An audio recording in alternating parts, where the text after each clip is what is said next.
Okay guys, so we are sticking with circles for our next couple of lessons here. This week will be the last week we spend on it, and then we'll move into some other angle work, which I think you'll enjoy. It's a nice little break, and then we'll move into statistics. But right now, we're gonna stay right where we are, working on circles. Let's just talk about the parts of a circle. So obviously this isn't exactly a circle, but we have our center or our origin. We have a radius, which is a line segment that has one endpoint, that's the origin, and the other point is actually on the circle.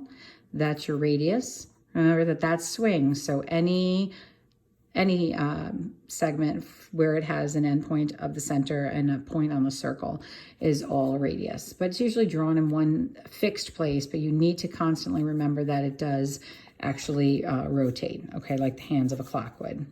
If you went the entire distance through, so that would be technically a new word for you is a chord. And a chord is any segment that actually has its endpoints on the circle. But this is the longest chord, and it's also your diameter, okay? And the diameter always ends up being twice your radius, okay? So we talked about circumference. They don't reference it as perimeter with a circle. So if you were standing here and you were to walk around the actual circle, if your feet were just to kind of walk around that circle and you were to add up the distance that you traveled, that would be your circumference.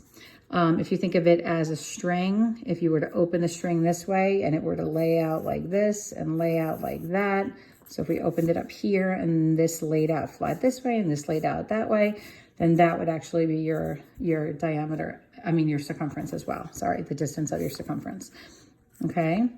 When it comes to area though, that's the space inside the circle. And we've talked about that before.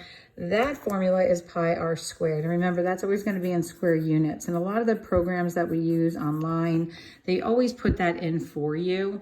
But it's super important that you remember you always need that when you're dealing with area. You do need to account for the fact that it's being measured in square units.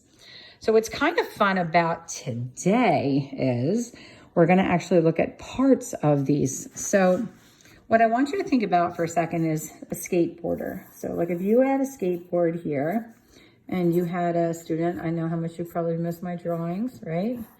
And he was able to spin around, put his weight right here, spin this thing around and end up in the same exact spot. What did he just pull? What do they call that? So I hope you just said a 360, right? So 360 degrees is a complete rotation, okay?